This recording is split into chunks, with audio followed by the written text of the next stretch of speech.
Okay, we're live. All right.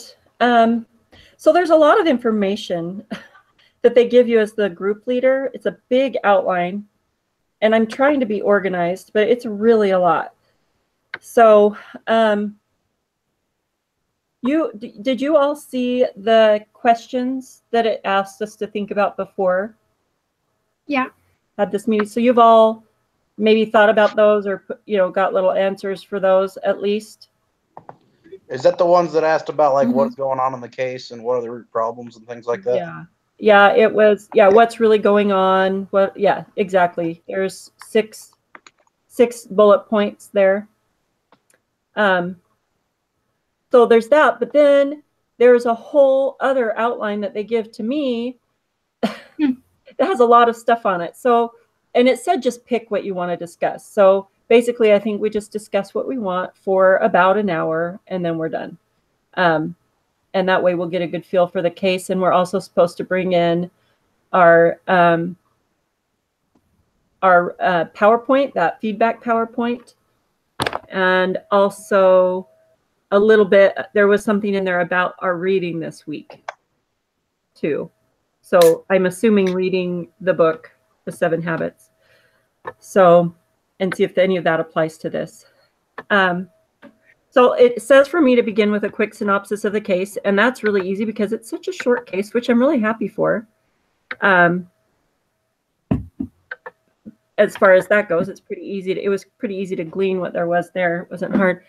So we all know that Mary Griffin was the manager at Derby Foods and was told by one of the employees there that Simon York had exploded at some employees on the floor of the factory, and he was really concerned about it and asked her to help figure out what was going on. And he reminded her of when that happened a few weeks before that in a presentation that he had given with his team. And actually, sorry, I'm getting distracted because the microphone is echoing. I'm getting feedback. Do you hear that?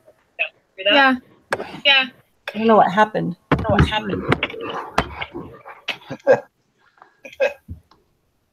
Yeah, I don't know.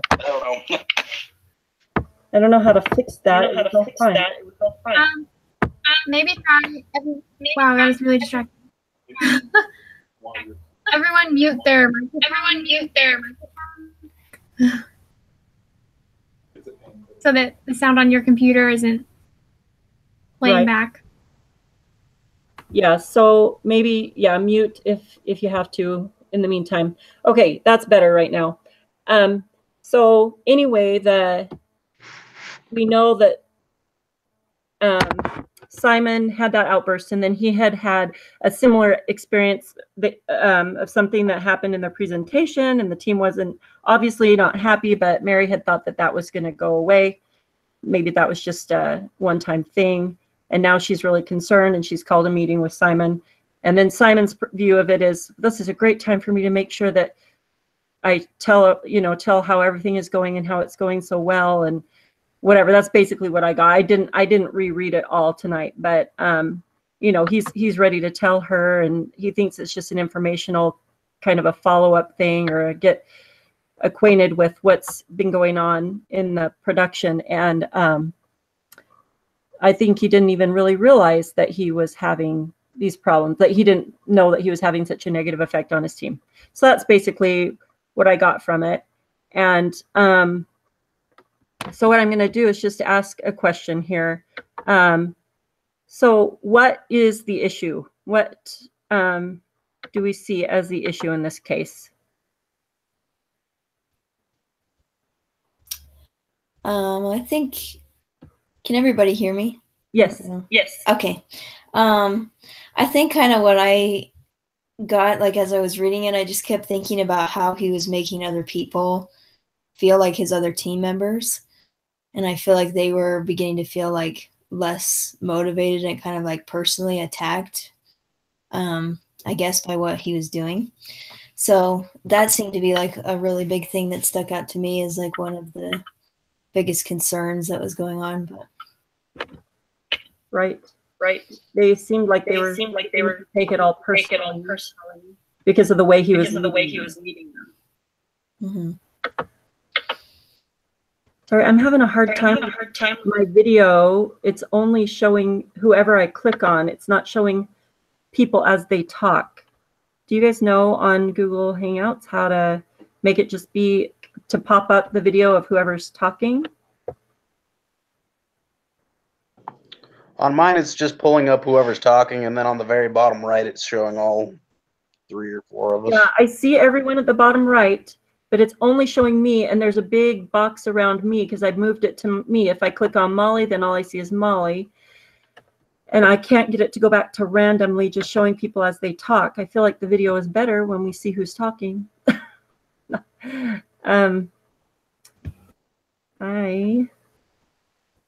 I don't know how to get out of that because I clicked on it one time and now I can't get it to not be stuck on a box. All right, I'll just try and click to whoever's talking.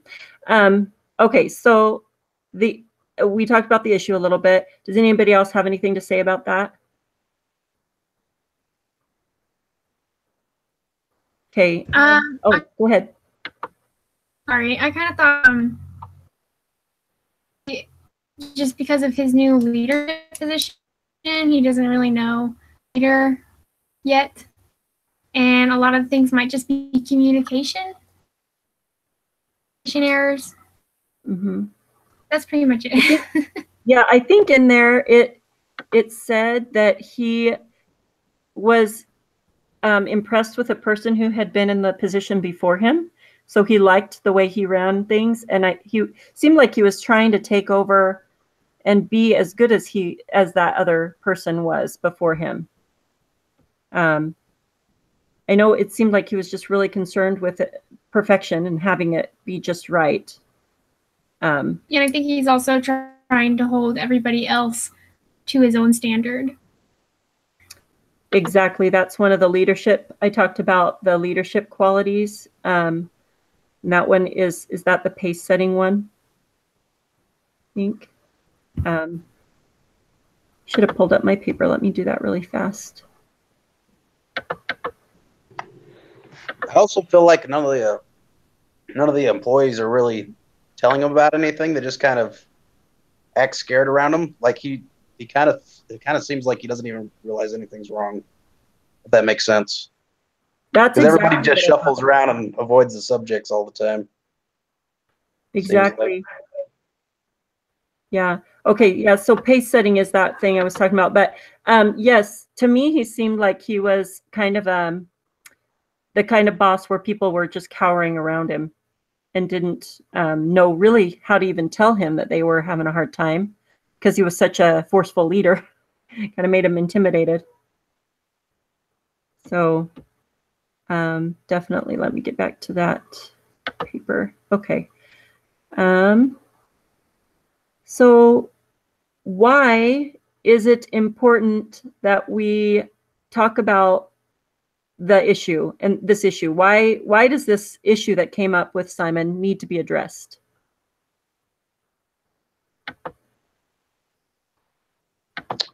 It lowers effectiveness in the workplace is what I'd say. Just because everybody's just working at the minimum or trying to do the best they can, but I guess they don't do the best they can because they're kind of afraid they might mess them up. If that makes sense. That makes sense because they're so afraid of him as a leader and they don't want to do anything wrong. So they're afraid to do anything at all. That makes sense to me. Just so you know, in the outline they gave some ideas of what some of the answers could be to these questions. And it talks a lot about the culture of the company. So in my view of this case, it was only a page and a half. So it wasn't very long. And I didn't get much from as far as the view of the culture of the company. But it says that the behavior that is inconsistent with the culture demoralizes others and dilutes the effectiveness of the group, which is basically what we're saying. But they're saying that it's all because of the culture, that the culture of the company he's not leading in the way that the rest of the people are used to being led, and that the culture of the company kind of dictates. And so he's going against the grain. And so, but I think the way that he was treating his employees is against the culture of any company. In my opinion, you wouldn't want to treat someone like that. You don't want to have someone who is explosive and trying to be the leader. It's not a good fit anywhere. But just letting you know, they did talk about that culture being important. So, okay, so I'm going to go past that. Okay, let's talk just a little bit about corporate politics. I just thought it was interesting. So they're still on this culture thing. This whole first section is about culture.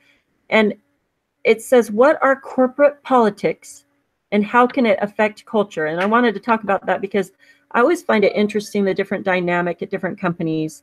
And it's called corporate politics and people and their culture.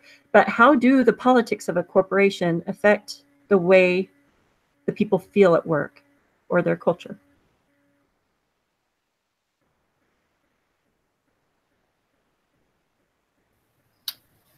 Well, I think it kind of just said, like, I don't know, just from like, I don't have like a lot of work experience, but just from different companies that I've worked for, I feel like it kind of really sets a tone for the whole company. Like, I've worked at places where they have created a culture of like one thing that they did was just make everyone feel like it's okay to ask questions if you need help with something. And that actually really enabled people to progress a lot faster, because when you feel comfortable asking questions, you can move forward a lot quicker, rather than just trying to figure it out on your own. And so I think even like little things like that, and it kind of stems from the top leadership in a company, can really make a difference in how productive and how quickly people can even improve in their job. So I definitely agree that the leadership sets the tone for the office, and that can definitely impact the culture and the way the company, the feel of the company. Some people are pretty dramatic or like to bring a lot of dramatic things into the office, and I just feel like they're not the best fit for most companies as leaders. And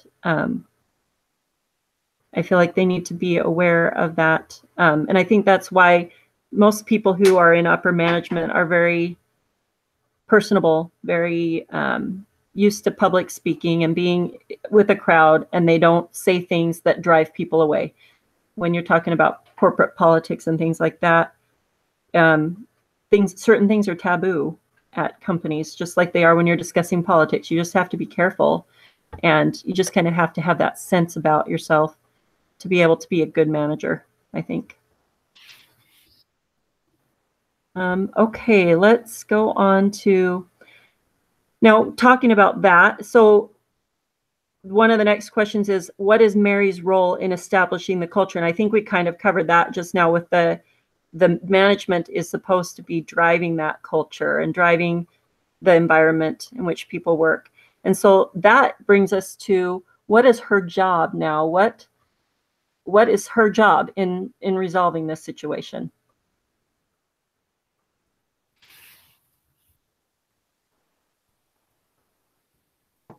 I feel like constructive criticism. I mean, Simon might not even really realize that he's doing anything wrong, so maybe bringing that up and kind of go to along with the last question. What is like something that's good is that she had an employee actually tell her about it, so employees trust her.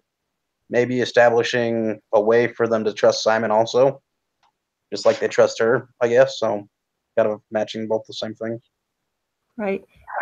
A lot of time, people who are good managers set the example, and the employees follow. So she obviously sets the example of, let's communicate, and so the employees are willing to come to her and don't have a problem. I mean, I thought it was interesting the way he even said it. He was pretty rough about it, and he was upset, and so he even had a lot of emotion around it.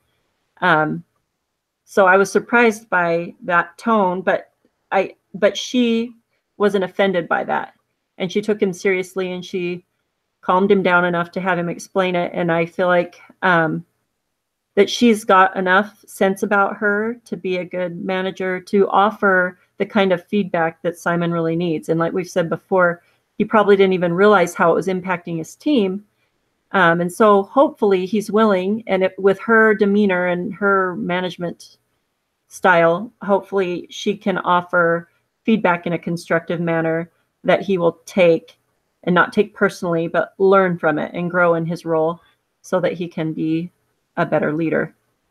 And I don't feel like, I wrote in my paper, I didn't feel like he had lost his team yet. I didn't feel like they were going to give up on him or whatever. And that he can probably regain control if he's willing to learn from this and change the way that he manages things. How do you feel about the situation? What are your thoughts on that, whether he can change and do okay?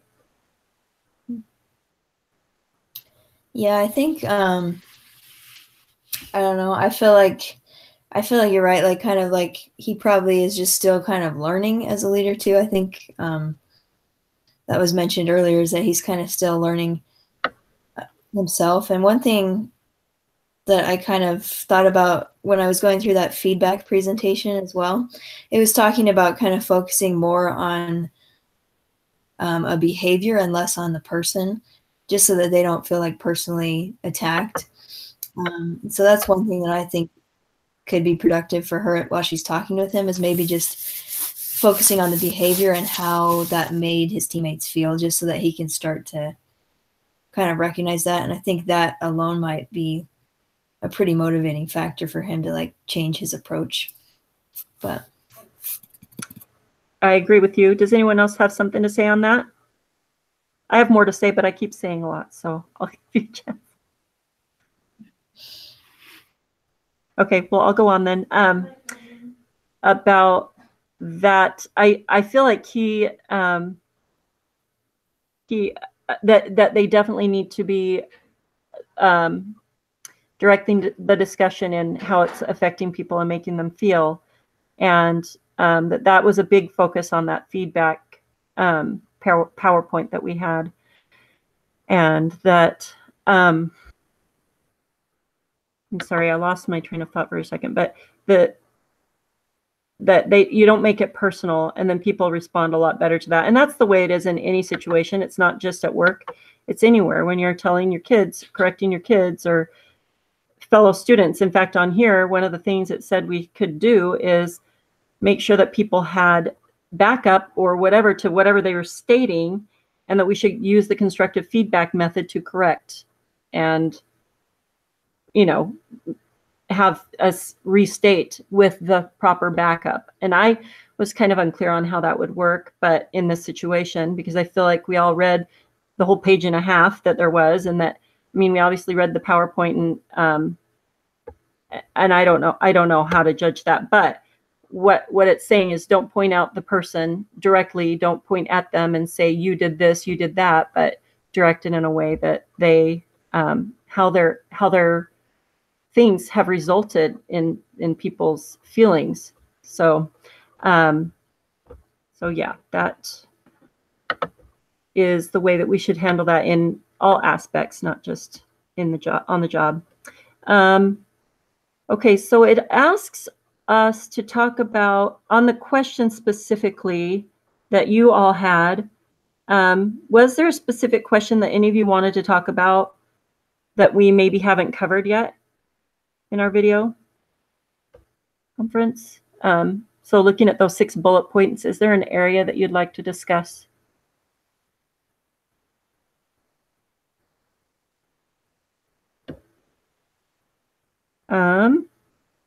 If no one has anything specific, let me look at them real quick and see if there's something we haven't talked about. Oh, okay, so there is one here that says, should Mary Griffin corrected Simon the first time there was a problem after he criticized his team in front of everyone? Why or why not?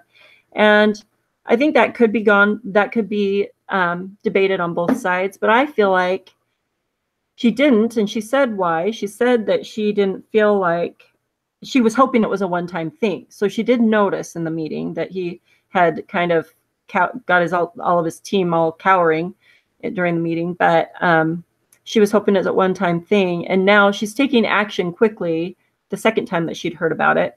So as far as I could tell, I felt like she was hopeful that he would not, that was just uncommon, and that she didn't do anything about it. And I don't really feel like she needed to. It's okay to sometimes wait and watch how they're going to do. But I feel like she needs to get right on it now, because he upset more than just a few people. He upset everybody on the floor down there. So what are your thoughts on that?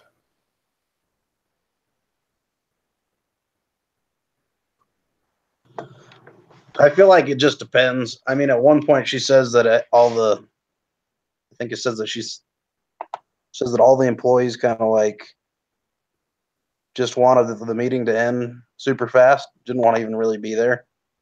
So, I mean, I've been in the same situation where I think about it later.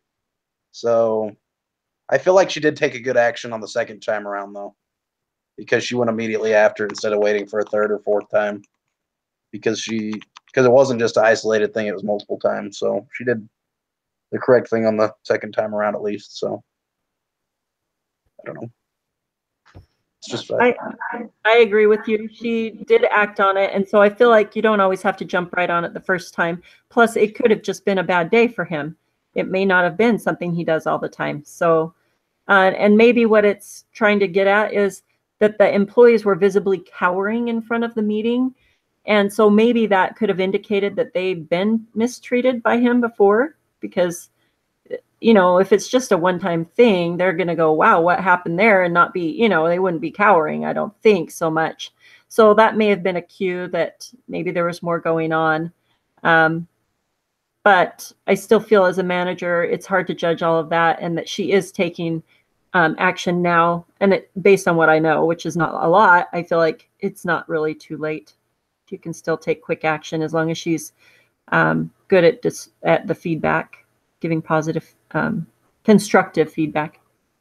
Oh, and also as far as feedback goes, this is one thing we talked about. Either it was in my questions or yours, I don't know. There was so much I was reading, but it said that I think it was on the feedback slides. That's where it was, the PowerPoint, that people need to get good at giving positive feedback. So you're not always complaining, not always bringing up the negative things that happen, and you are able to praise people where they deserve it. So, you know, people can recognize, well, he's going to tell me I'm not doing it right here, but I remember that I was told that I did do it right here. So they recognize both sides of it. So it's important for people to know that. And so if they don't just blow up the things that go wrong, they're also in the meantime giving positive feedback back where it belongs.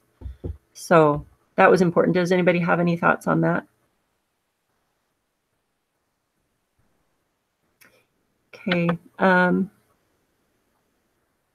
Okay, so at the end of the questions we all had, it says, give an example of a time when you received correction that motivated you to improve. So I have a hard time with those kinds of things, getting put on the spot like that. And it's hard for me to remember a specific instance, but I can think of how I might react to that.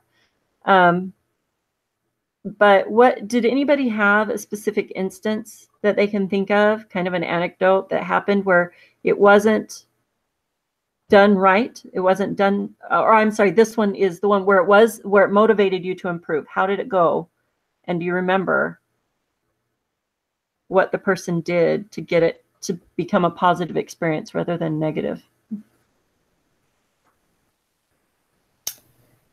I think on that one thing that I thought of is just like, I guess like the first thing I thought of was when I was on my mission and we would have like companionship inventories.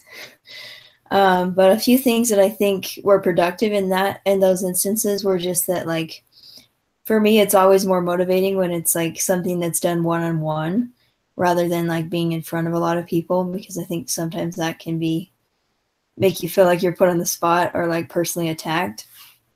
And so I guess for me, when it's gone the best is just when it's been like one-on-one, and it's somebody that you know that they really care about you, and they can explain like the positive things that you're doing, but then they can also kind of coach you and say, this is how we can improve and how can I help you to do that. And so I think when it's done in a spirit of like them trying to help you to be better and improve, at least for me, that's like way more motivating. So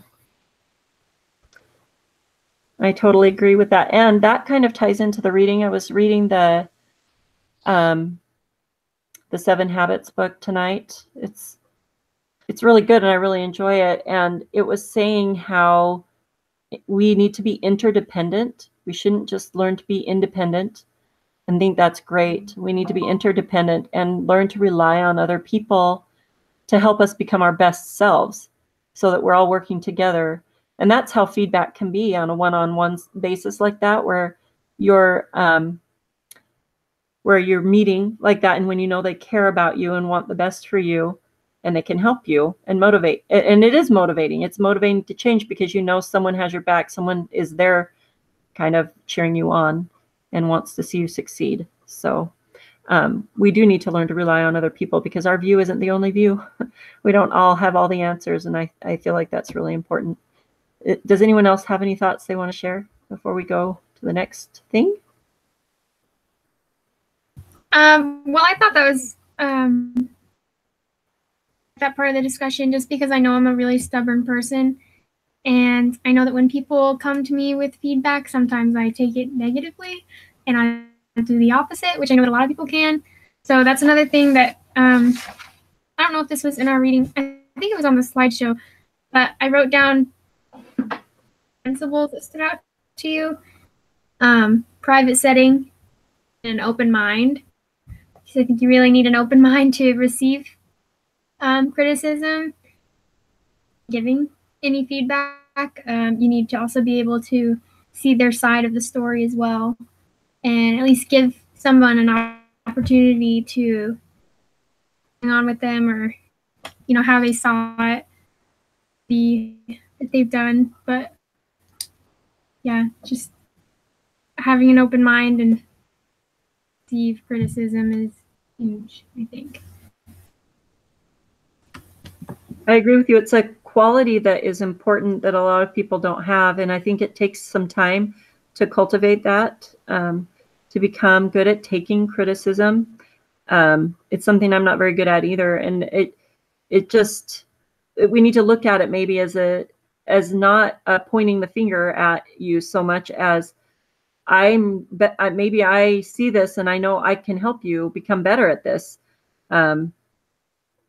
It's hard, but if it's done in the right spirit, it can be effective, I believe.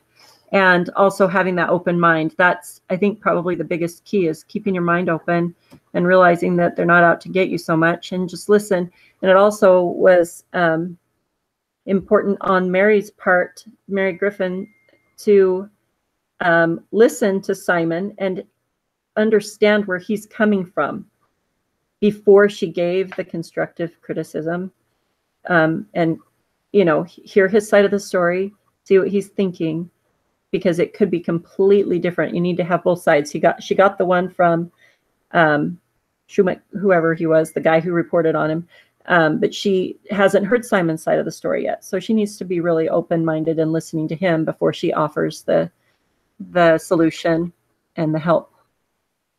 And so, but I feel like it's important for all of us to remember to keep an open mind and not take things so personally all the time. Most people just want to help. They're not really trying to hurt. Let's see. So, okay, so it says to name 2 principles that stood out the most to you from the feedback workshop. So this is that PowerPoint. And how will you apply them? So I said the 2 things that stood out the most to me were being direct with the feedback and stating how it makes me feel rather than how they're, so not blaming directly them, but being able to say it directly and not wishy-washily, kind of, pussyfooting around to make them feel better, but also don't say how it makes people feel rather than saying you make me, you're doing this or whatever. It's less blaming. So we've talked about that a little. And then the other thing is to also include positive feedback in all of that. Don't just always be critical.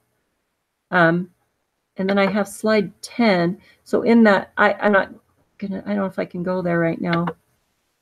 Slide 10 on the PowerPoint. Let me go there. Be thinking of anything that stood out to you on the PowerPoint while I'm looking for this, please. I feel like being specific in what you're talking about, instead of saying like, "Oh, you did good," you should be like, "Oh, you did good at this for this reason," or something like that. Is what I got partially out of it. I kind of had a hard time looking at that PowerPoint for some reason. Well, I don't know why, but I agree, because one slide didn't fit on the whole page. Yeah.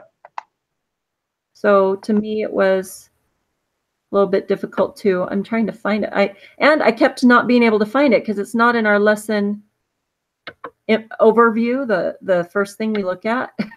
It's not there. It's down all by itself, and I keep going to the wrong place. There it is. But yeah, it didn't fit all on one page, so it was a little bit hard to look at. The first time I looked at it, I felt like I downloaded it, but then I could never find it on my computer. Anyway, so I put slide 10 that it says, what are the underlying skills? So it says observation, pay careful attention to the behavior. Analysis, trace the connection of that behavior to the impact of the behavior. Interpersonal interaction, deliver the feedback in a way that can be heard. And self-management, be aware of how providing feedback impacts one's own emotional state. So I wanted to just talk about that part for a second. Oh, did we lose Molly? Or I mean, not Molly, I'm sorry. Laura? I guess she went. Oh, there she is. You're back. Sorry, that kicked me out. Oh, darn it. So I was just saying there are four underlying skills that it talks about on slide 10 of the feedback and coaching workshop is observation, analysis, interpersonal interaction, and self-management. And self-management was what I was just wanted to talk about for a minute. Be aware of how providing feedback impacts one's own emotional state. So I'm not sure exactly what they mean by that, but I'm thinking that they mean, is it hard for you to provide that kind of feedback in the right way? Is it a stress, a struggle? What do you think about that? Do you have any thoughts on what they might be wanting us to watch for?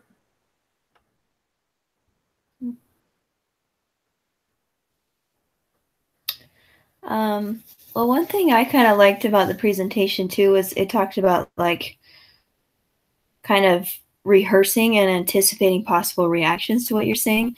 Because I think just under that point of self-management, I feel like it's kind of getting at like, kind of like what you're saying, like how you're feeling about how you're giving feedback or how you feel even before you give the feedback. And for me, I get a little bit if I'm like in a position where I need to provide some constructive feedback to someone, just because I'm afraid of how they'll take it or how they'll respond. And so I think it is kind of really helpful to think about just like different reactions or even just rehearsing it out, what you might say to them and trying different possibilities is really helpful with that. So that's a good thought. I never really thought about that, but they did on the PowerPoint on that class. They had it in a class, so people were paired up and they did practice. And that's a really good way to relieve your nerves about doing it ahead of time, at least having a practice session where you know what you're going to say. That helps you kind of solidify what you want to say. And then also, I think a lot of times we kind of anticipate how people are going to take it or try and guess. And there are multiple ways. And if we get in our mind kind of some of the ways and think about them a little bit and how we would react, that will definitely help it go better. Hopefully it goes smoothly, but I know it doesn't always go smoothly. That's for sure. So good point. All right. Well, I'm going to wrap it up soon. So the last thing it says, so okay, so I'm supposed to help the group members notice the key concepts from this case by providing a summary of the discussion. And so what I'm going to do is mostly just open it up to you guys right now real quick. And if you have any last comments that you want to say about anything, and then I'll just kind of summarize what we learned tonight, and then we'll close. So any last thoughts on this specific case study with Mary at Derby Foods? Do you think we covered it pretty well? Okay. Well, like I said, I kind of anticipate future case studies to be a little more in depth. This one's pretty short, not a lot of information, but it is nice to not have a ton to consider. I mean, we get the story, we get the idea, and to have to apply what we're learning this week and so far in this class to that case study with kind of a limited scope so that we could kind of apply a little bit more directly.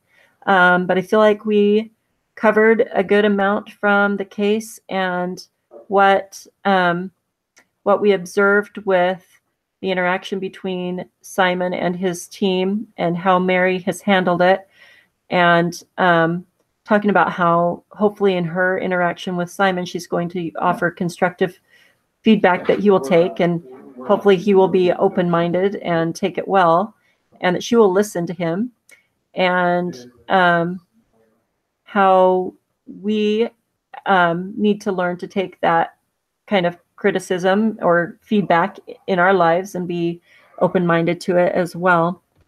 Let's see. I'm sure that I'm forgetting a lot of what we talked about. I'm trying to, and you know, sometimes we didn't talk a lot about this, but those 6 styles of management and how he's using like the pace setting and what's the other, I can't remember the name of it. I have my pace setting and coercive. Those were the 2 styles I felt like he was using the most, and how the styles of leadership are important for everybody in any kind of management position to learn. And that I think includes even parents, anyone who kind of governs people in any manner at all needs to know how to be a good manager. And I feel like those, we didn't really get into that, but those 6 styles of management, to have all of them in our repertoire, and not just stick to 1 or 2, because eventually they all burn out. They all don't work well because you need to try different things in different scenarios. Let's see. So is there anything else? I'm going to just stop there. Is there anything else that you guys think that we should mention that we covered in our meeting?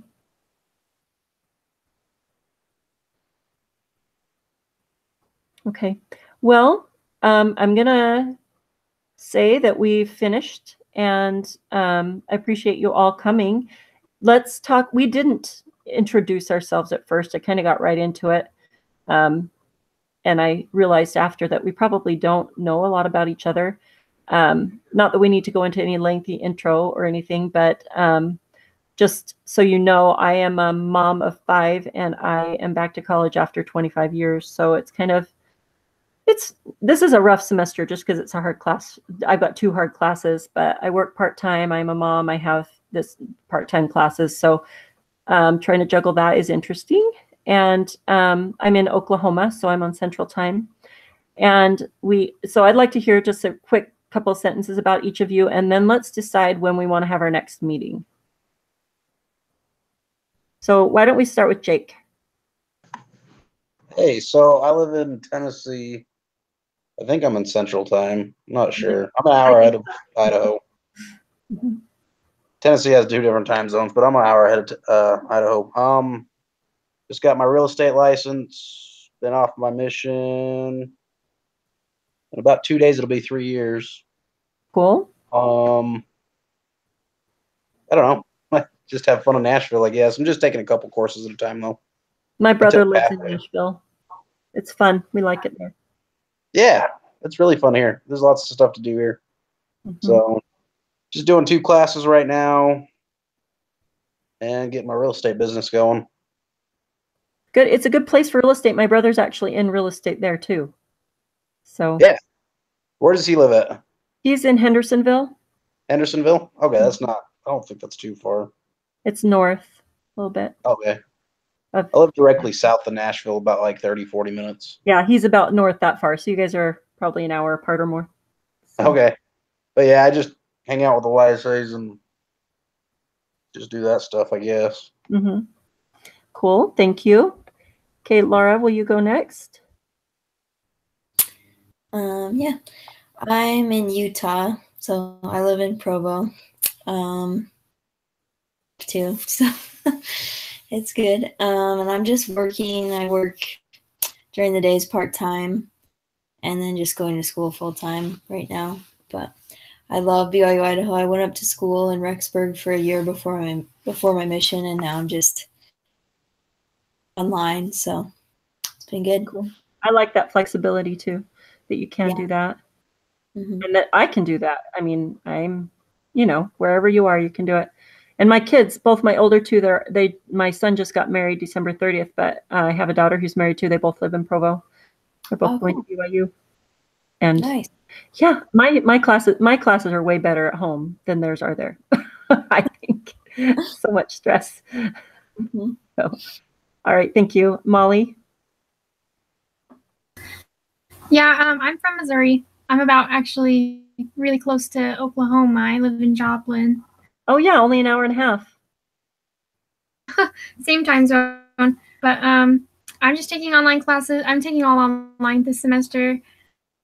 I'm just living at home, and it's stressful. Yeah. So many classes have group assignments, and juggling schedule is insane. So, yeah. Am I your accountability partner? Yeah. It's a lot. I agree. I feel like this semester is super hard. I feel like it's my hardest semester ever, and I don't think I'll ever have a harder one, but I don't know. This class is a lot of work. Yeah, and it's like it's that way with a couple of my classes and project. I don't get on my computer every single day. It's so hard. You're online though, almost like, oh gosh. I know. But with where I work too, and it's just hard on it. I understand. That's rough. Well, good luck to all of you. Now, was it Laura, did you say it would be better to meet earlier on Thursdays? Yeah, if we could, but I'm actually really like I can rearrange stuff. So if this time works better for everyone else, I'm pretty flexible on it too. But could we do earlier? Did you say earlier, Jake? Yeah, because I go to CrossFit at 5:30 and it's almost 10 over here. Can we say 7? Let's see, 7 my time. That would be 6 Utah. 7 for everybody else. Is that early enough? That sounds perfect to me. Okay, that'll be right before we do scriptures. That will work for me. 6 is bad because dinner. 7 is okay. 8 is bad because kids everywhere. So, all right. Let's say 7 Mountain Time, 7 Central Time, 6 Mountain Time. Okay. All right. Are we? This is a random question, but are we supposed to have 2 accountability partners? From what I've only got 1 right now. That's what I saw. That yes, 2. Say that again. 2, because I got late to the class and I didn't. So you guys should be accountability partners, and then you'll each have 2. That's what I was thinking. Yeah, I'll be your accountability partner, Molly. Okay. You. All right. I still don't have mine online yet. I need to put it up online though. All right. Well, I'll email you mine. Sweet. Thank you.